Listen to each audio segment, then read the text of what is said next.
BibleWorm, BibleWorm, reading the Bible with BibleWorm.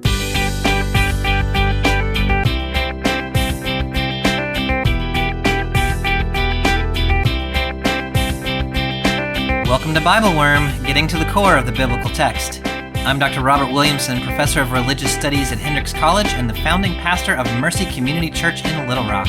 And I'm Dr. Amy Robertson, director of lifelong learning at Congregation Or Hadash in Sandy Springs, Georgia. We're here every week to discuss the biblical text, both as biblical scholars and as people of faith, one Jewish, one Christian. This week we're reading the story of Jesus turning water into wine at a wedding in Cana in John 2, verses 1 to 11. We talk about the improvisational nature of Jesus' first miraculous sign, which he does at the urging of his mother, even though it's not yet his time. And we wonder whether we, too, might be improvisational when it comes to fulfilling our own callings. We ponder the subtlety of Jesus' first miracle, which almost no one seems to notice, and which the bridegroom ultimately gets credit for. And we wonder what else God might be up to in the world today that nobody seems to notice. And we talk about abundant wine as a sign of the arrival of the messianic age, and imagine the hospitality of God's coming kingdom, which has plenty of merriment to go around. Thanks for joining us.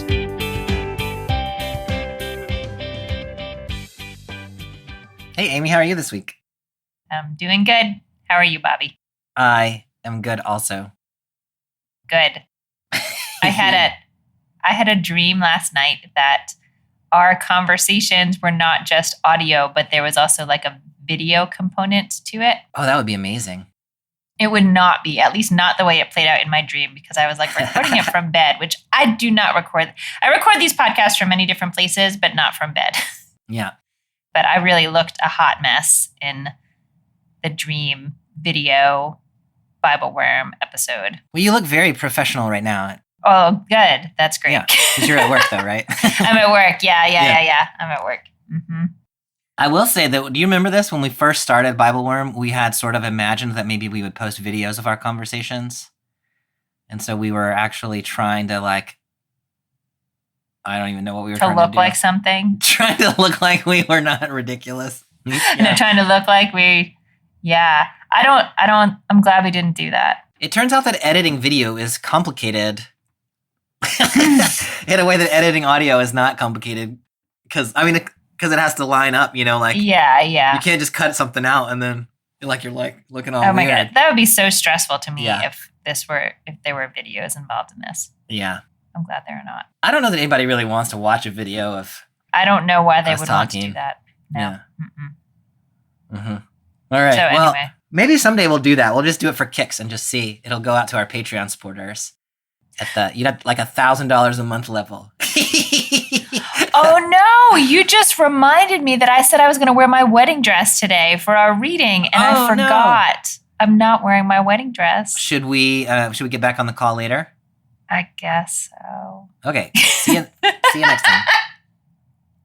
So today we're talking about the wedding at Cana, which is why a wedding dress would have been appropriate. So appropriate. There would be nothing bizarre about me wearing a wedding dress to work. Yeah. To talk about everybody would be like, Amy, she's totally fine. She's totally fine. No right? All the people in the synagogue. No. Why are you? Oh, because I was reading about the wedding in the New Testament. Just tell all my congregants. Yeah, it doesn't get any better when you explain it. Doesn't get any better. No. I just got married in a gray suit, and I still have that suit. I could go put that suit on, but it would just be me wearing a gray suit. Instead of the Daddy Shark t-shirt that I currently have on. He is wearing a Daddy Shark t-shirt. Yeah. It's laundry day. You can tell when laundry day comes around by the ridiculous things I end up wearing. I will say, not that you asked or that anyone cares, when I wear my Daddy Shark out in public, people comment on it almost every time.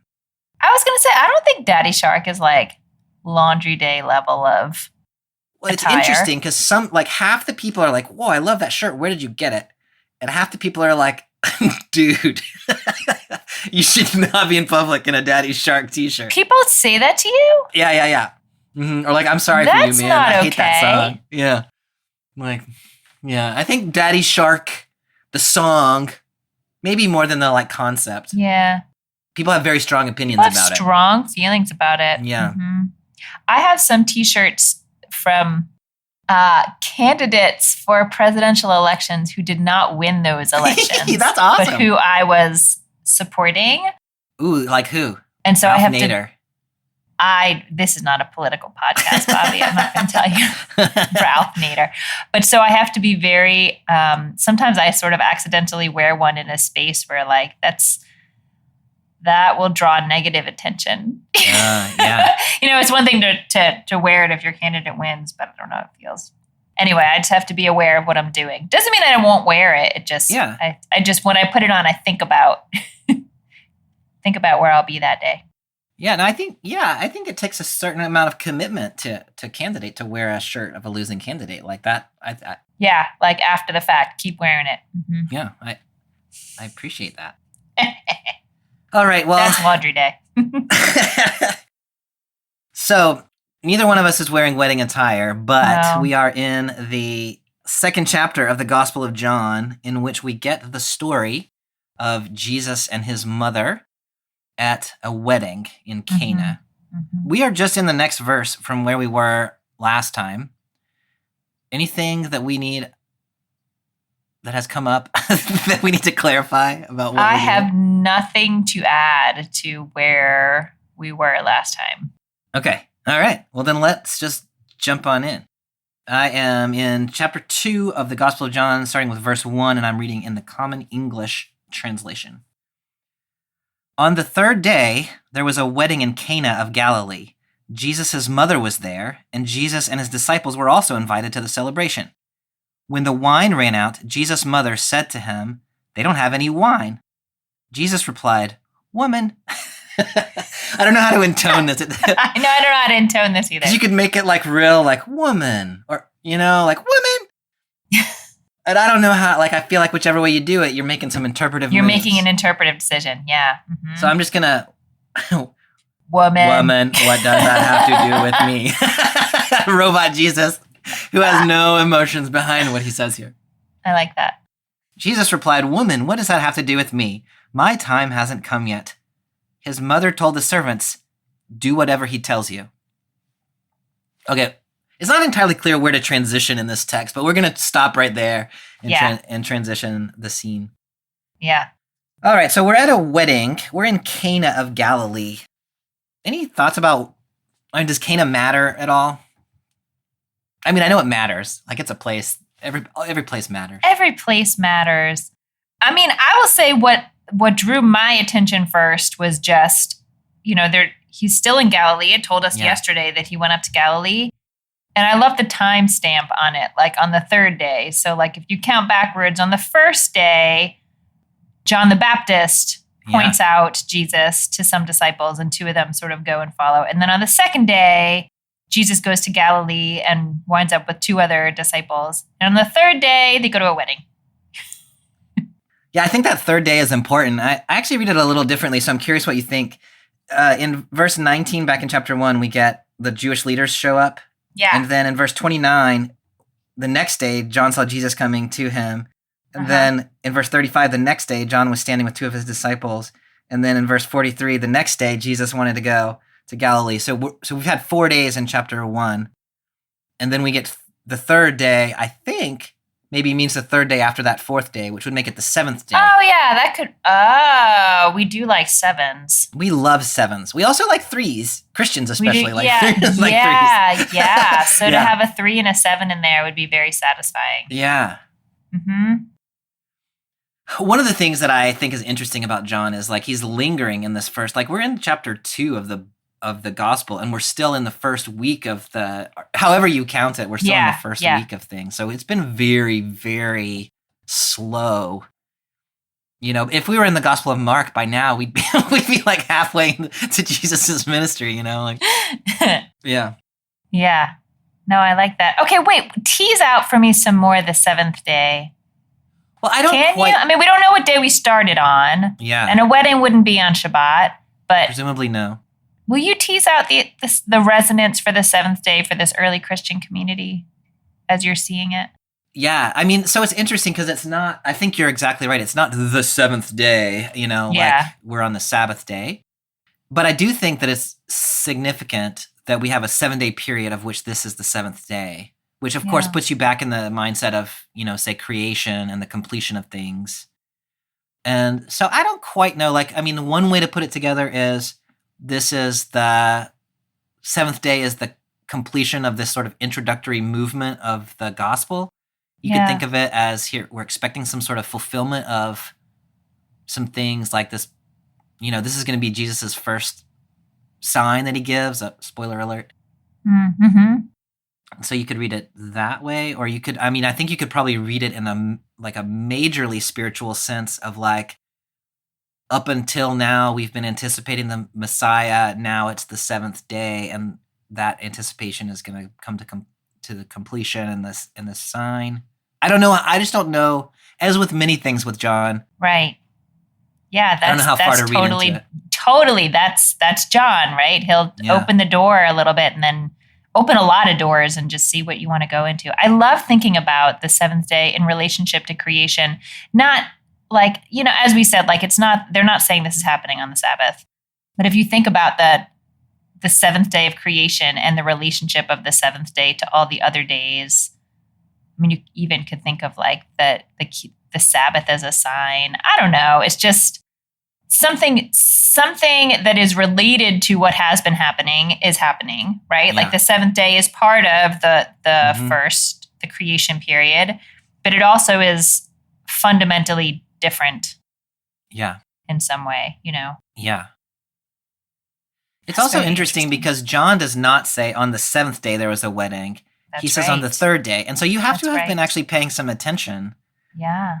And especially if you were imagining this as an oral, originally an oral audience would have had to be okay, we're on day. Let's see, we've Right. had 1, 2, 3, 4, 3 more, 4 plus 3. It Right. takes you a little work to get to 7. John doesn't mind making us work. No, he does not. John doesn't mind that. So let's talk about the 3rd day then. Yeah. I will say when I read the 3rd day just with my, Jewish perspective, it didn't mean a whole heck of a lot to me. Sure, yeah. But it would mean more, I think, in a Christian context. Yeah, at least in the Christian context that I move in, when you hear the 3rd day in the Apostles' Creed, which many churches say, on the 3rd day he arose again from the dead. Mm. And so that language of 3rd day just kind of clicks in your head. Whether John has that in mind or not, Yeah. I don't know. Not so clear. Yeah, because he wasn't reciting the Apostles' Creed, probably. He wasn't, and he actually doesn't use the language of 3rd day anywhere else in his gospel. It's implied in the resurrection narrative, Jesus is crucified on a Friday and resurrected on Sunday, so it's the 3rd day, but he doesn't actually use that. John doesn't actually use that language. Yeah.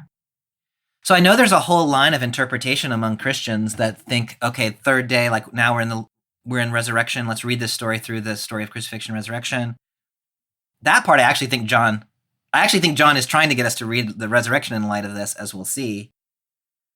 But I'm not sure 3rd day is actually part of that process. I don't know. Yeah. So interesting. But you started out asking me about Cana. About Cana. And I just totally diverted because I was I don't have any thoughts about Cana. Do you have thoughts about Cana? Cana is very uninteresting.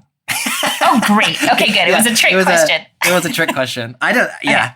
Okay. To me, it's interesting that it's in Galilee. We're sort of, we're near-ish to Nazareth, where Jesus is said to be from.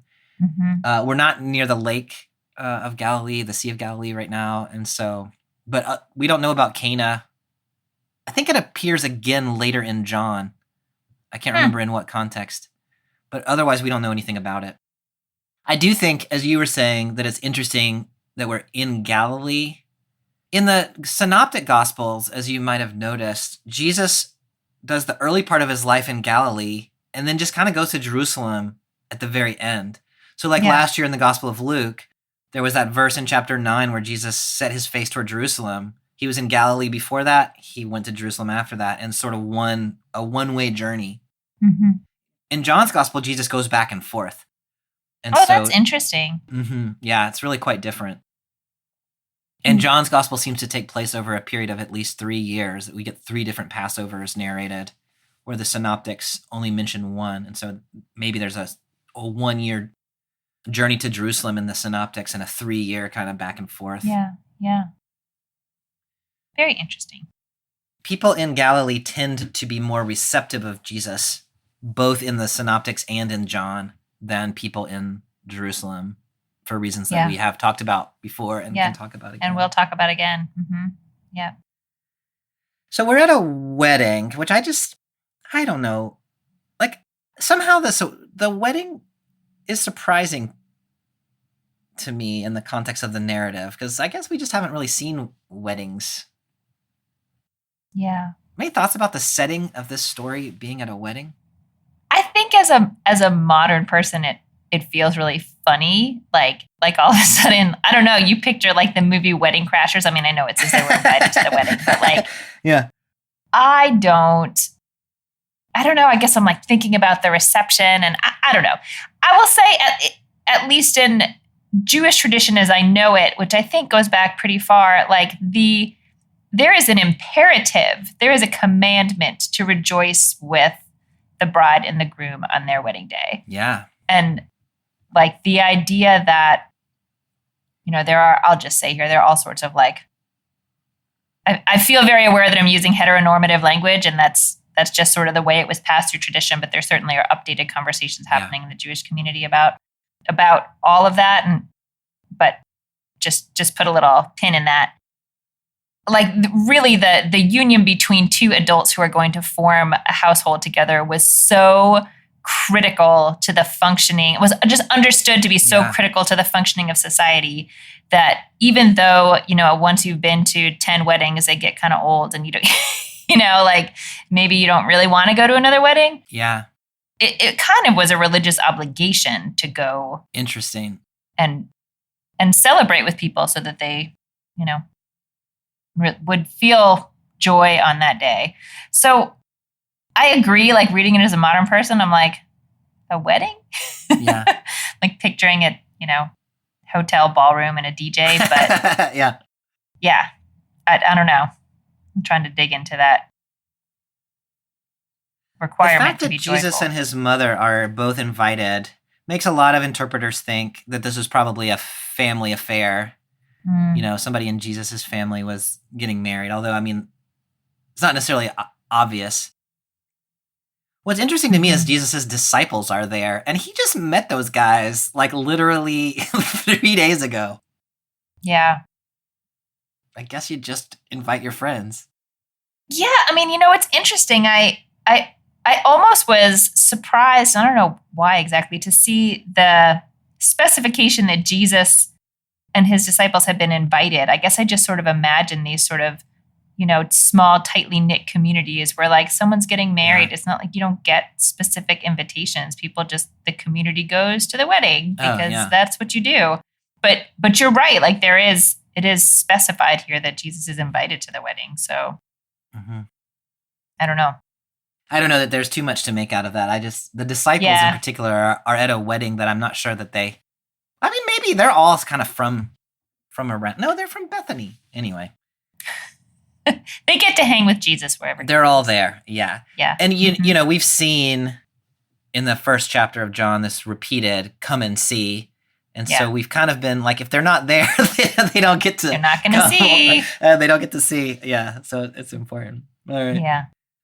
So the wine runs out, and Jesus' mother, who by the way is not called Mary in the Gospel of John. I don't know that is significant, but she's a little depersonalized. Yeah. From Matthew and Luke.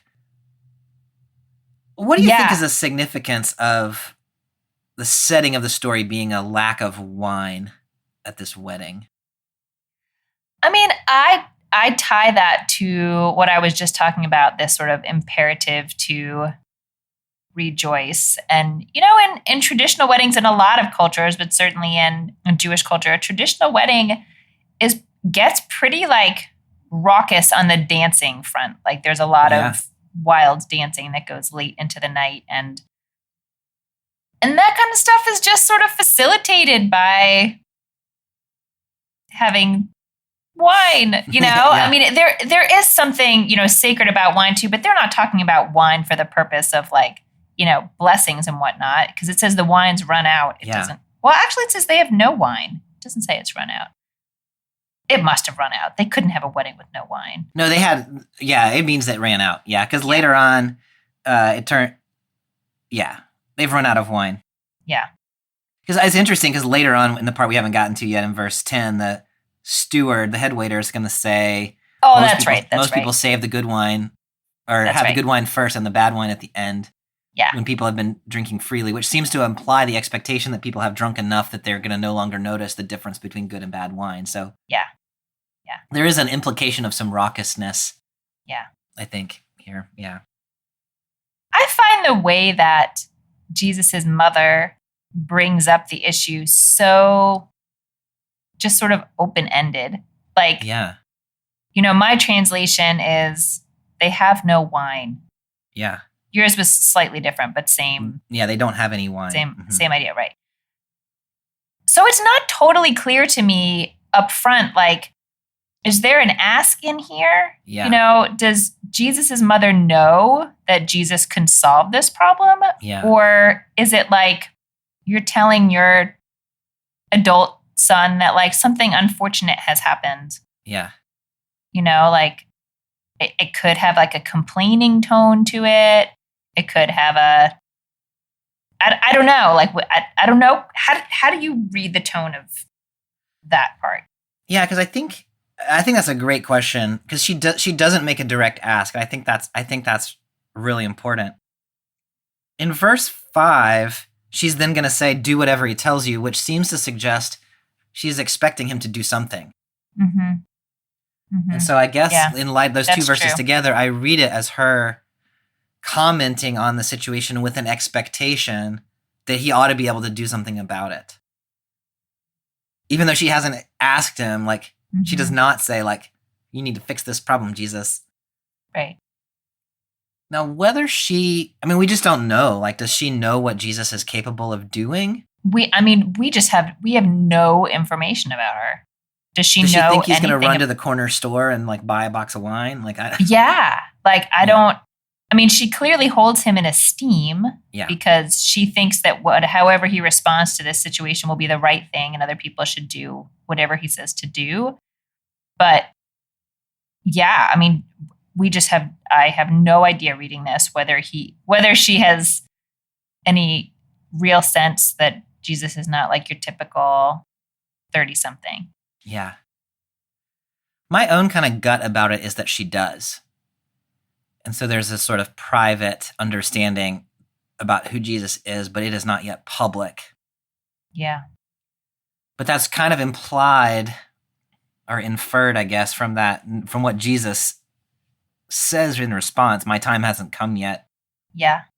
Which to me suggests that they both have a knowledge that's going to be revealed, but now is not the time. Yeah. Yeah, Jesus definitely understands what his mother said as expecting him to do something about it. And I just find that, I find their interaction kind of funny. Maybe like, I was actually trying to think like, okay, how old is Jesus here? Because it seems so like, it seems like a conversation I would have with my teenager. Like, here's the problem that's happening. And like, what do you expect me to do about that? Yeah. Yeah, his response there, "Woman, what does that have to do with me?" I was having trouble intoning that when I was reading it earlier. How do you read his response there? It's so hard. I mean, woman, starting a sentence with woman in English is like, that's just kind of unacceptable. Like, yeah. But I don't know how it would sound in Greek. And, my study Bible says that it is used before other revelations to women in the gospel. Yeah. So maybe it doesn't have a harshness to it, but it is certainly impersonal. Yeah. Like, he doesn't say mother, I love that, Amy. I think that's exactly right. I don't think there's a harshness in the way that we hear a harshness. Yeah. But I do think that what you're saying about impersonal, breaking a little bit the familial connection, I think is right. He addresses her in the way that he addresses other women in the Gospel of John who are not his mother. Yeah. Which is not rude, but it's also not warm. Yeah. Yeah, this is something that's always hard for me in reading the Gospels that we've read so far anyway and I think I'm sort of coming around to understand why it's important in the context of this story. But, reading this, I just this week was reading the part of the Joseph story at the end of Genesis, where Joseph is already this, the number 2 guy in Egypt who's saving everyone from the famine and very powerful, obviously a different kind of powerful than what we're talking about with Jesus. But when he finally is reunited with his father goes where he's going in Egypt and Joseph goes to him. And it just is such a though Joseph is the person who holds all the power, all the worldly power, he honors his father because his father is his father. And there is a commandment to honor your parents. And that's what that looks like. And so every time I see Jesus have to sort of push back against the earthly parents, either in his situation or in encouraging his followers to not feel beholden to past generations because they're being asked to do something new. It's a real tension point for me. I get it, sort of, but. Yeah, and in the synoptics, like in Luke last year, we saw that line where Jesus says, "Who are my mother and brother and sisters?" I don't even know what you're talking about. Mm-hmm. Or else in chapter 10 of Luke, I think he says, "Whoever does not hate their mother and father has no place in my kingdom," or whatever that line is. And I think it's in 10:46. There's some pretty harsh language in some of the Gospels. Yeah. Mm-hmm. Here, it's not quite so strong, but I think it's in the same ballpark. This is John's version of that. What does that have to do with me? Sort of saying maybe this is a family wedding. Maybe you're my mom, but I don't know. I don't know. But then, interestingly, it turns out he's going to do it anyway. So, he does honor his mother's implied wishes, but by way of sort of saying, I'm not doing this because you asked me to, or something, maybe. Yeah. That's what made it seem so much like a parent-teen interaction to me. It's the question, it's very passive aggressive. The question's not quite asked. The response is, what does that have to do with me? And then without any further conversation, they just do what it was that wasn't asked, but was actually desired. Although she comes back in verse 5, which I love, and just tells the servants, do what he tells you. He has just sort of said, I'm not going to do anything, Mom, woman. And then she says, do whatever he says. She knows, or she is exerting pressure. I don't quite know, but. Maybe, or I could definitely see it being that way, or I could see it being I'm stepping back. Whatever you say. I don't know. But I guess it suggests that he's going to tell them to do something. I think she is very clearly suggesting that she thinks he ought to do something. And whether she thinks he will do something or not maybe is a little bit left open. But that's sort of and publicly saying to Jesus in a way that, he's been sort of put on the spot in front of some people. We don't know exactly who, but seems like he's got a little bit of a reputation or something now to uphold. Any thoughts about, so one of the ways that I read this text is, we talked about running out of wine is about not being able to celebrate properly, which I think is right. I also read this in a little bit of an honor-shame context. And I don't know what you think about that, where it would be shameful to be the host of the wedding that ran out of wine. Mm-hmm. And so this, we got to do something. Could be about we needed people to keep celebrating, but it could also be we don't want this guy, whoever he is, who's hosting this party, we don't want his reputation to suffer. Do you make anything of that? Would you go there with me or no? Well, no, I could see it. It's interesting. When you were first talking, I was thinking honor shame, their honor shame, going back to the suggestion that maybe this is a family wedding. Yeah. Oh, which hadn't been my initial starting place, but could be. Yeah, I think, I don't know if quite honor shame. Maybe honor shame, or maybe just helping people avoid embarrassment, it does. Yeah. Yeah, I wouldn't want to be the host of a party that ran out of bagels. Yeah. Mm-hmm. But it still seems like a generous thing to do if you're helping someone else avoid embarrassment. Yeah. You know? Let's hang on to that a little bit. I just think that the motivations here of both Jesus and his mother are kind of interesting. And what do they, like, where do they engage social expectations? Where do they engage religious expectations, messianic expectations? Yeah. Yeah. So the reason that Jesus gives for maybe not responding to his mother's command is my time is the CEB hasn't come yet. What is it in the NRSV? The NRSV is my hour has not yet come. My hour hasn't yet come. So Sounds it's not just very like I don't ominous. want to do it or like stop bossing me around, Mom. It's there's a big reason here. Apparently. Yeah. Any thoughts about what that means? Woo. Many that go in different directions. I mean, I guess I would understand this as like time or hour, like to go public in some way. Yeah. Because before this, you know, he has a couple of disciples, but it's really been kind of on the DL. Yeah.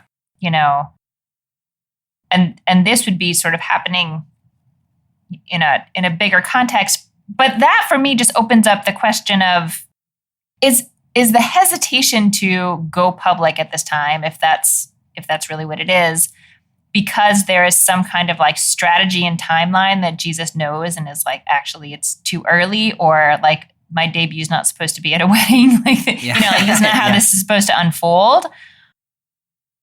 Or I might be overreading this, but is Jesus hesitant because he knows that once this starts, he's going to be in some danger? Like, is there some, I don't know. I'm definitely importing this from the Synoptic Gospels because I don't think we've had any of it here, but like what Jesus understands to be his own trajectory at this point, I mean, it's a pretty brutal trajectory. Yeah. So I don't know. So I could see it being strategic, or I could see it being some hesitation because it's going to be really painful. Yeah. No, I think that's really lovely, and I think all of that is probably right. That there's this big thing that's coming, and this does not seem to be the moment when that's ready to get started. And you know, I don't know how you would think about whether Jesus is hesitant about undertaking his mission, but certainly that what he says here implies that he doesn't think it is the time yet. Yeah. Which makes it interesting then that in the next section he's gonna go ahead and do it. He's gonna do it. Yeah. So the time is being hastened by this request from his mother. And so it's almost like Jesus' ministry gets started in this incidental thing in which the wine has run out at a wedding. Yeah. Which seems like a non-event. Yeah. But it turns out to be a hugely important event. Yeah. The gospel writer John uses my hour or my time in the gospel oftentimes to refer to the events of the last week of Jesus' life, the crucifixion resurrection story. Mm. That's Jesus' hour, and that's the hour of sort of the glorification, which we'll see that language a little bit later. So I do think the use of that, my hour has not yet come, is meant to bridge our understanding. I don't know if we can bridge it forward. If you've never heard the gospel before, you can't bridge it forward, you know, but when you get to the resurrection story and the crucifixion story, you can bridge it backwards. But I think in one way or another, John is trying to tip his hand that this wedding in Cana is connected intrinsically in one way or another to that story at the end. And I think your connection, this makes it public, which puts events in motion, which are going to be trouble for Jesus. I think that's right. I'm thinking now about that this is happening on the third day, and I don't know. Yeah. Now you've got me thinking about all the ways that this could be read sort of backwards after you read the end of the story. Maybe I just need to. I haven't read the end of John, so maybe I need to hold on and see what's actually in the end of John before, reading the end of Luke into John or whatever. Yeah. But I know my study Bible also said maybe this is sort of like a reminiscent in some way or suggestive of like the Last Supper. Sure. Yeah. Yeah, so we've got wine. Yeah. which obviously has resonances in a Christian context with the Last Supper. And we're also going to have bread showing up here in a couple chapters that we're going to talk about. And so it makes its own connections, whether or not the right, gospel whether or writer is not, trying right. to There was make those probably wine and connections. bread in many situations in the ancient Exactly. world, but yes, Yeah. right. Which, is one of the things we've been talking about with John is oftentimes he's working on a very mundane level. Like they ran out of wine, they needed some wine. And also he's working on this kind of other spiritual plane. Yep. And so we need to be able to hold both of those together. Hi, I'm Terry Peterson, minister of St. John's Church of Scotland in Gourock, west of Glasgow on the Scottish coast. And I am the liturgy writer for BibleWorm, which means I get to spend a lot of time listening to Bobby and Amy, and that is a great joy.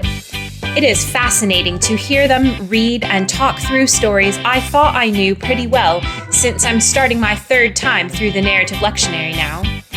I always come away with more ideas than I can fit into a liturgy or a sermon, and working with them has deepened my own spiritual life as I write liturgy that follows the contours of their conversations.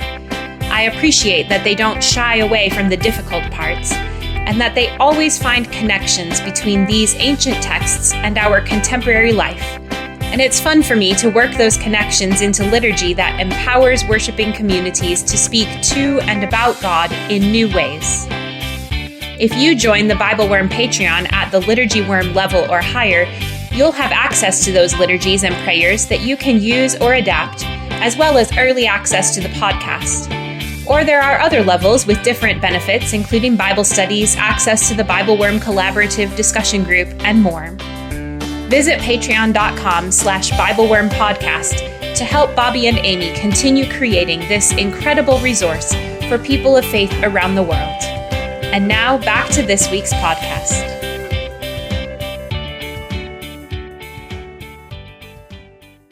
Okay, so Jesus has some hesitation then about my hour has not yet come. His mother just says, do whatever he says, and then Jesus is going to move ahead with the thing. Yeah. Starting in verse 6. Nearby were 6 stone water jars used for the Jewish cleansing ritual, each able to hold about 20 or 30 gallons. Jesus said to the servants, fill the jars with water, and they filled them to the brim. Then he told them, now draw some from them and take it to the head waiter. And they did. The head waiter tasted the water that had become wine. He didn't know where it came from, though the servants who had drawn the water knew. The head waiter called the groom and said, everyone serves the good wine first. They bring out the second-rate wine only when the guests are drinking freely. You kept the good wine until now. Okay, we're going to stop there, even though that leaves just one verse sort of hanging out there at the end. But this is the conclusion of the narration, and then the next verse is going to give us some interpretation. Yeah. So John is very specific in a way that we have not seen yet in John about these 6 stone water jars that are for a Jewish cleansing ritual that each hold 20 or 30 gallons. Like, that's a lot. He lingers. It's a lot of information. Yeah. What do you take out of that description of those jars that seems important? I mean, so the ritual that I know that I would assume they're referring to is called Netilat Yadayim, which is just the washing of the hands that happens before a meal. You pour water over each hand 3 times. You say a blessing. At least in the modern period, there's a tradition not to talk between the time that you say the blessing and the time that you bless the bread and eat. But it's not, but of course that might be, sort of a later iteration. I don't know the history of that, but it's a pretty straightforward. So I guess the fact that these vessels were so big, I would draw from that. Like, it doesn't take that much water to do this ritual. So there must be a lot of people. Yeah. They were not using these vessels themselves, like to pour the water of their hands. So I don't know if there was a spout like those, Gatorade coolers at soccer games, or probably that was technology that hadn't quite evolved yet. But there must have been some way to, get water smoothly from the container to use it in smaller portions. Yeah. Because, you have to pour it over your hands. And since the jars were empty, presumably that had already happened. They had already done that ritual, and these are just empty containers. But that doesn't quite answer your question about why is there so much detail other than maybe just to say there were a lot of people at this wedding. No, I think that's important. Yeah, that this is a big affair. I think that's important in itself. So we've got 6 stone jars, 20 or 30 gallons each. So we're talking about 120 to 180 gallons of water to ritual cleanse people's hands. Mm-hmm. That's a lot of people. Like That's a lot of people, right? They're not bathing in this water, but yeah. So we imagine a huge crowd. And I think what you're saying, it's not entirely clear. So they're going to have to fill them in verse 7, which I think you interpreted that as they're empty, which I think is probably right. One could, in theory, read it as they've been partially used. Partially used. But that's not as interesting a story. Like partially used water. So yeah. So I think that they have been used in the ritual preparation for the meal, and we assume that the meal has sort of happened. The other detail that's in there is that they're stone, which I think the first place that I would go with stone is, so they're not clay, basically, which I think is ideal for ritual jars in ancient Judaism because the stone is thought to not absorb impurities in the way that clay does. And so you prefer to have a stone jar for ritual purposes. I don't know. That's kind of an interesting detail that he specifies that. And then I don't know if we ought to do anything more with that. Do you read anything there? I think, what you're saying is important, that for it's easier to keep something pure inside a stone vessel than a vessel made of something else. And maybe that it would be heavy. I don't know. I feel like I'm kind of really reaching here, but a stone vessel that holds that much, I don't know. That is true. Yeah. That is a serious vessel. Mm-hmm. That's right. Okay, so the miracle itself, somebody pointed out, which I think is important, in the BibleWorm Collaborative the other day, that John doesn't actually use the word miracle very often. I keep using it because it's miraculous what is happening here. But John likes the word sign, which we can talk about a little bit later. Yeah. So if I use the word miracle, you can just transpose it in your head to sign. When I say miracle, I mean sign. Whenever I say Paul, I meant Aristotle. What was that thing that... I don't remember. I just remember John Hayes of blessed memory would say that. Yeah. Some professor that he knew that, I think it was like whenever I sent out a note to his students or something that said in the last lecture, whenever I said Aristotle, I meant Paul or something. But I remember the line, but I don't remember what it was about. So anyway, okay. So the miracle that Jesus does here is so subtle. It's not at all subtle, but it's also really subtle. He tells them to fill the jars, and so they fill the jars. And then he says, now take some to the waiter. And they take it to the waiter, and it's wine. But we never, there was no moment. You know what I mean? Yeah. It's very understated. Yeah. Do you, I don't know. I think for me, this will tie into to a question I have about the last verse that we can get into more. But this is, it's public, but it's not very public. It feels like it's paying the Starbucks bill for the person behind you or whatever. Who would know what actually happened? The steward doesn't think that there was anything miraculous happening. He thinks they saved the good wine for later. Did the bridegroom even know they had run out of wine? Yeah. Before, I don't know. And the guests, I don't know. It seems like this is kind of like an under the table miracle, under the table sign. And, because the only people who are said to know is the servants who had drawn the water knew. Yeah. But they're not really important in the sense, in the social sense of this story. And what you're noticing is that the head waiter actually calls the groom over and says, wow, you're awesome. You saved the good wine for the end. And so it's actually the groom who seems to be getting the social credit Yeah. for this thing that Jesus has done. Yeah. you know, when Jesus said like it's not time yet, I can see why this didn't seem like the ideal way to start. Maybe this is like a compromise position for him. Like he'll be like, okay, how can I do what my mom is asking without starting the timer to, like without really starting in a way that I don't want to. Yeah. I love that. And I mean, to me, there's something so important about this miracle being done low key. So there is something really profoundly world changing that is happening in this story from the framework of John anyway. And nobody knows it. I just think that's so interesting. Like it reminds me a little bit of that conversation that we had about Samuel anointing David a few months ago. Yeah. Where there's this whole thing that's happening at this celebration. Yeah. But only a few people actually realize what is going on. Yeah. Yeah. Seems similar here. Okay, I think you're going to tell me that John always works on two levels. So the answer to my question is yes, but I'll ask my question anyway. Yeah. So it says everyone serves a good wine first, but you saved it until now. Yeah. When you read this, does it hit you as we're not really just talking about wine here? Like Jesus is the wine or, I don't know, something along those lines?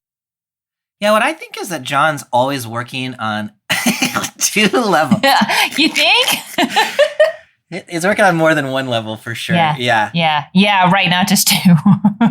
So, so I think he is working on the mundane level here, which is to say, it is the nature of this thing Jesus has done that it sort of violates social protocols in a positive way, right? Like it is hospitality exceeding hospitality. And he's not taking credit for it, which is fascinating.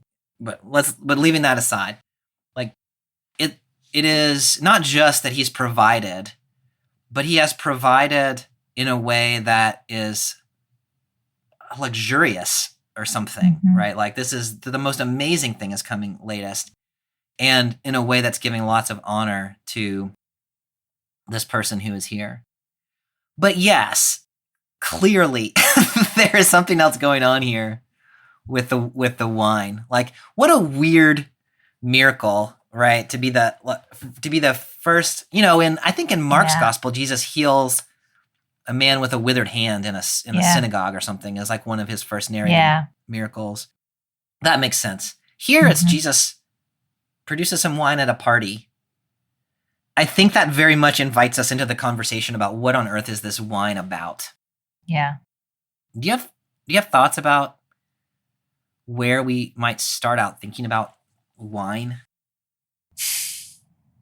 Well, I just want to say one thought that popped into my head while you were talking was that in some ways, like I know that we're moving in this story, differentiating between the Jewish community and the budding Christian community. And Jesus does this sign in a really Jewish way. Like the idea of, giving charitably without anyone knowing that you're the one who's done it is like peak Jewish teaching, Yeah. And so I love that. So I love the idea that whatever this sign is not just like this. It's almost like the hiddenness of it is part of the sign. Like it's not like ostentatious publicity, the way that we might think about it now. Like I'm going to introduce my generosity and my magical powers to the world. I probably shouldn't say magical powers. I'm going to, but you know what I mean? Yeah. Like I'm going to introduce my powers in this way. And that's really not what it's about. Yeah. I think that's so important. And expressing the Jewishness of what is happening here, I think is exactly right. This story is sometimes read as like a replacement story, right? Where we had the water of ritual purification, which gets replaced by the wine, which is Jesus or something, or the blood of Christ, maybe sometimes people will say. But I don't think that's what's happening here for a number of reasons. One of them, I love what you just said, is like there's kind of a connection to the Jewish ritual, the Jewish value system that Jesus is displaying here. Two is that the jars were empty. So it's not that It's not that the purification water was changed into wine. It's that the Right. jars They that already had did been the used- purification and So it's not that didn't get discarded, right? They did the one thing and then they used it for something else. So at the very least, it's something about something new is taking shape within the structures of the older thing. So it's not, I think replacement is kind of a poor reading of this text. And then the third thing is that the Hebrew Bible is full of, and also intertestamental texts, as we call them in the Christian world, like the sort of Jewish texts like Enoch and others that come post-Hebrew Bible but pre-New Testament. There's an association of wine, abundant wine, with either with the day of the Lord, say in Amos chapter 9, or with the opening up of the messianic age in Joel 3 and in other places in Jewish texts of a later period. And so the wine has significance not over and against the Jewish tradition, but exactly within the Jewish tradition. Like, here is abundant flowing wine. We even saw it in Isaiah 55 a little bit, wine and milk without price. I love that. And I feel like that really, that makes it a little less weird that this is the first sign. And also seems so, I don't know if I would say John-like, but the fact that people don't even have to be able to recognize it as such. But we as readers can see, like, these are crazy big vessels that are now full of wine. So we can, maybe make the connections that you just made. Yeah. I love that. I think, to me, it's a no-brainer. Like, that's what John is trying to get us to do, is to say, messianic age, like abundant flowing wine, so much, like it's excessive amounts of wine. And that's characteristic of the messianic age. And this is Jesus saying, hello, I'm the fulfillment of messianic expectation. But he says it in a way that nobody notices. Yeah. Except the servants, and maybe the disciples also notice. Somebody else gets credit for it. Yeah. Yeah. Now, the other thing that gets said here is, like, the previous wine is viewed as second rate, and then the fine wine is what Jesus brings. I think it is also possible to do a supersessionist reading there, where you say Judaism was a second-rate religion. Now here comes Jesus. I also think that's a mistaken reading, because in the Jewish tradition itself, there was a recognition that the messianic age is going to be better than the present age, right? So it's not about this religion is better than that one, I think. I mean, it might end up being about that.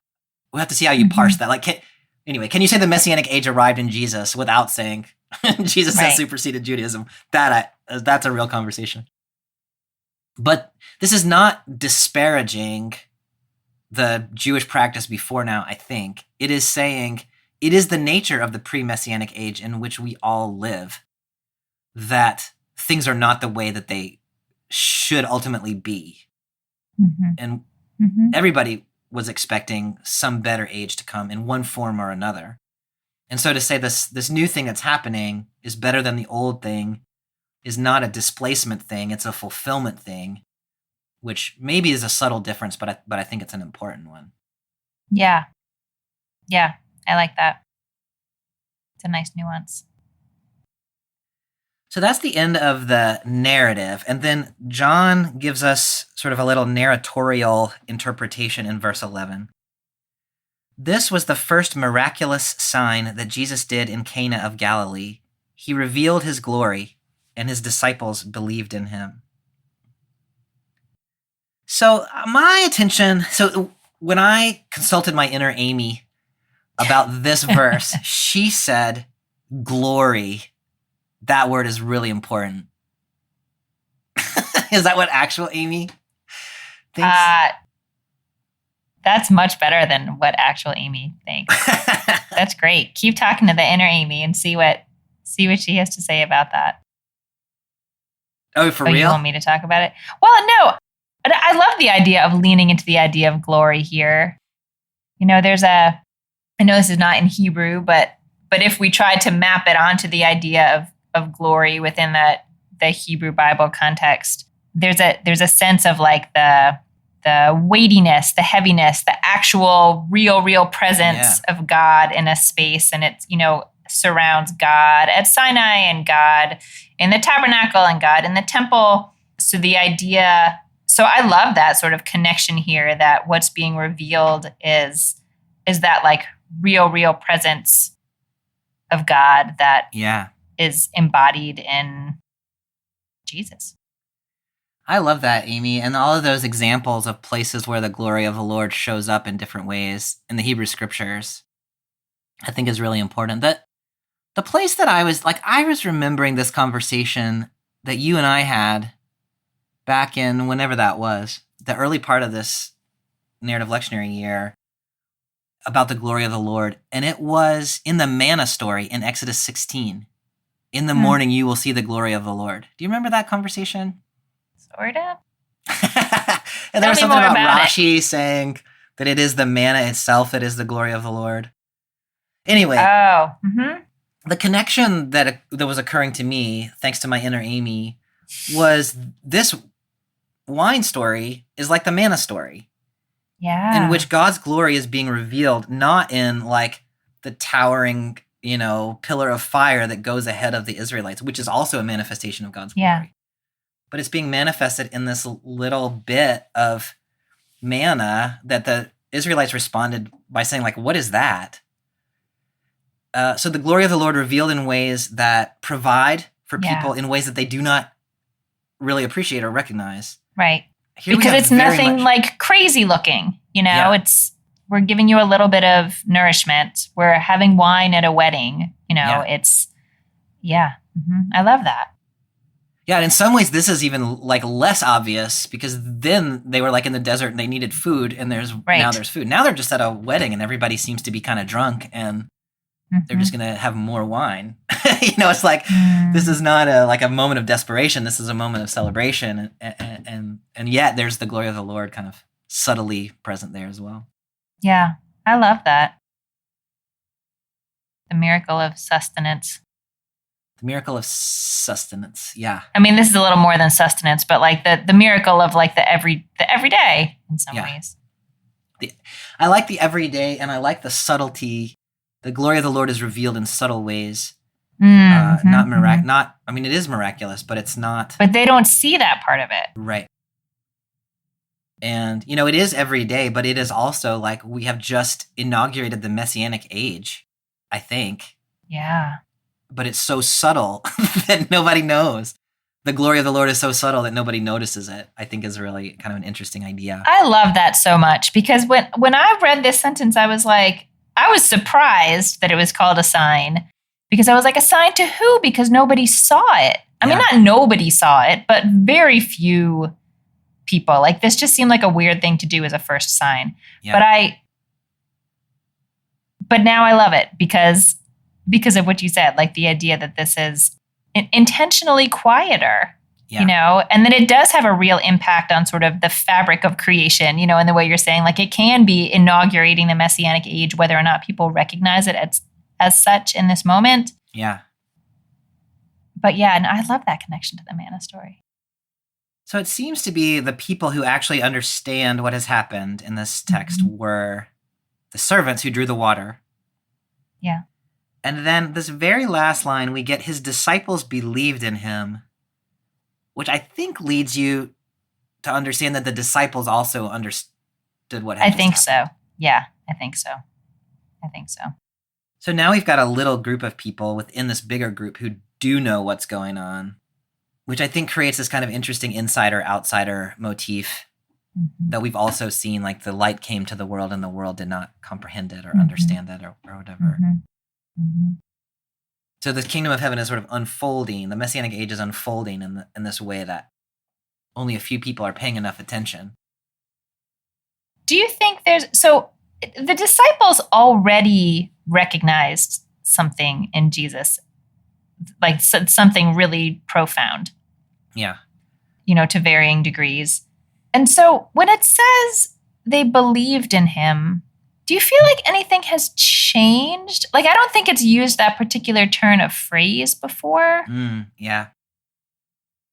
But the general idea that they believed in him sort of seemed implicit in the text before. Do you think anything has changed for the disciples, or is it just like further affirmation or maybe more information? I don't know. How do you read that? Yeah, we had a conversation, I can't remember if it was last week or the week before, about the repetition of come and see. And then the question was like, well, what did they see? Yeah. But they clearly saw something. Yeah. So the way that I've been reading this is the thing. This is the real come and see, right? Mm-hmm. So up until now, maybe they've seen enough to keep them around. But now they have seen this thing. I see. And that sort of cements it. Like, oh, there Yep. it is. We have expected, we have hoped, we've anticipated. Now we got it. Mm-hmm. I think there are probably other ways of reading that, though. Where do you go? I think that makes a lot of sense. And I think it's just a more sophisticated spin on my general sense that it's affirming of what they suspected or what they thought they knew. But I really like the idea that what they were seeing was enough to keep them following. Mm-hmm. And I mean, Nathaniel says, "You are the Son of God. You're the King of Israel." So he had a pretty big, That's true. That is a fair he point. suspected a lot, but Yeah. But having this actual sign performed does seem like it would shift things. The other place that you could go with it, going back to our conversation from the fall as well, is it seems to me like belief is often iterative. Yes. So God is like, hey, I'm going to set you free from Egypt so that you will know that I am the Lord. And they're like, okay, got it. And then... Yep. I'll remember that for 5 minutes. Yeah. And they're like, okay, here's some manna so that you will know that I am the Lord. Yeah. I'm going to set you free from Babylon so that you will know that I am the Lord. There's this it's a process. Well, and yet I know that you and I have talked about the idea that belief is not something like you arrive and there you are, you finally made it, and you're going to stay in that state forever. Like, unfortunately, we're not. Like, most humans move in and out of, moments where they feel clarity in their belief. And so this could sort of be acknowledging that too. I love that. Yeah. Well, so in that light, when you think about this text and its connections to contemporary life, where are you seeing important things to pull out?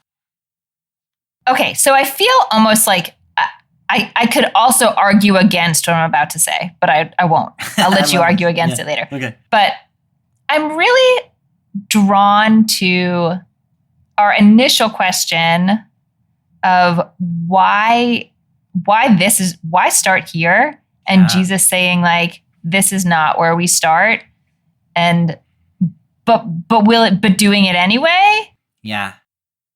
And I'm drawn to it, sort of in my own life in the world as, sometimes it's hard to start the really big things. Yeah. And you feel like you have to have the perfect sign to start with, and you can't, I don't know, like everything is supposed to line up just right, and everything has to happen on a certain schedule.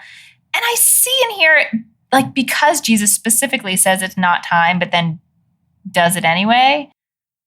I don't know, this sort of affirmation that like there are actually a lot of right paths. Yeah. And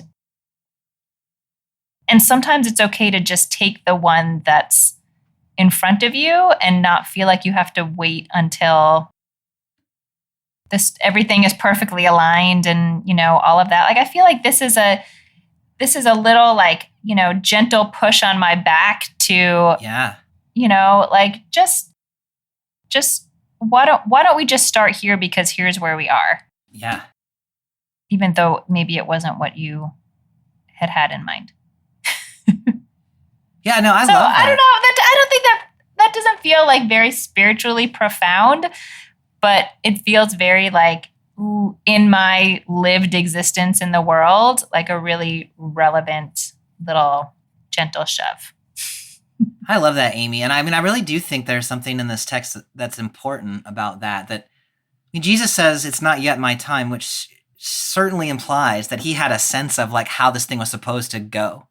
Mm-hmm. And he's sort of extemporaneously just shifted the plan. Like, let's improvise here.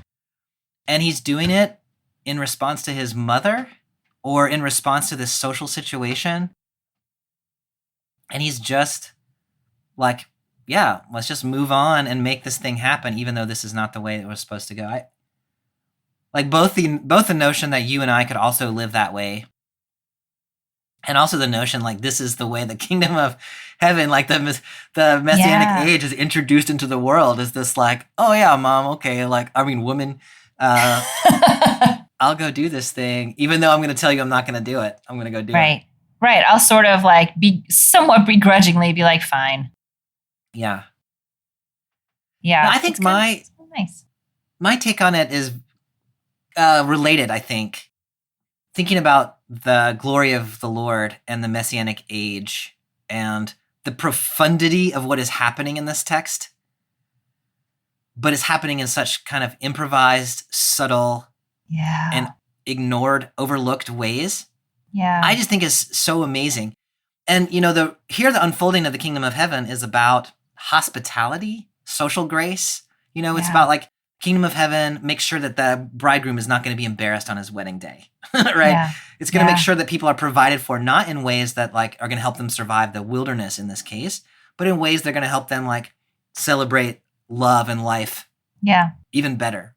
Like there's just so much in there about what the arrival of the messianic age looks like, and that it can look like a celebration. It does look like a celebration. It can be improvised. It does unfold in ways that are pretty subtle.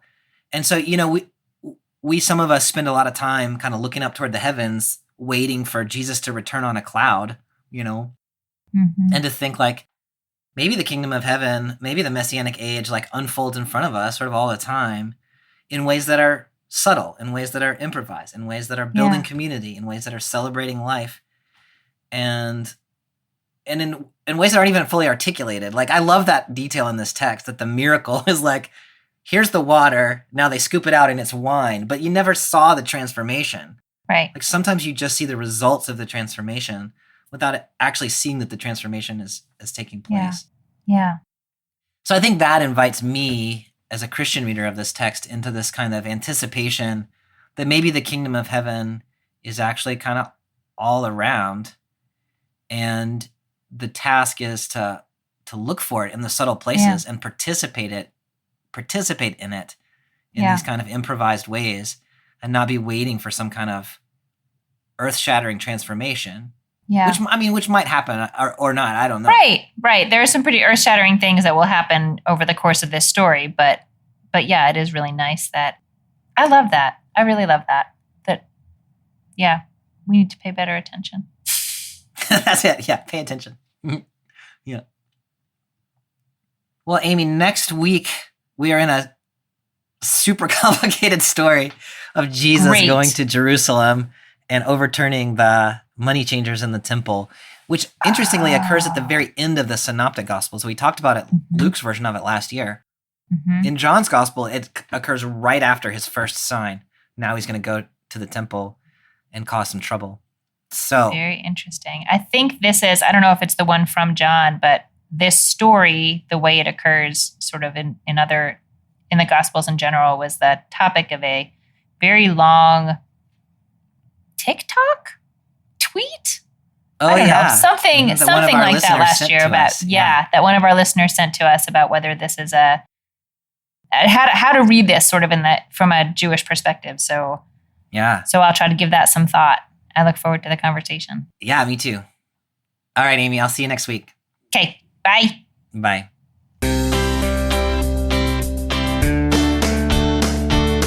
Thanks for joining us for this week's episode of BibleWorm. If you've enjoyed this free podcast, we hope you'll help us keep it going by joining our Patreon for as little as $4 per month. You can also sign up for other goodies like early access, video lectures, weekly liturgies, and more. Visit patreon.com/BibleWorm podcast for details. BibleWorm is produced by Bobby Williamson and edited by Joel and Laura Becker. Our theme song is sung by Colin Bagby. We are grateful to our many supporters for helping us keep the podcast going. A special thank you to our executive producer, Fox Valley Presbyterian Church in Geneva, Illinois. Join us next time when we'll be discussing Jesus' clearing of the temple in John 2:13-25. Until then, keep on digging.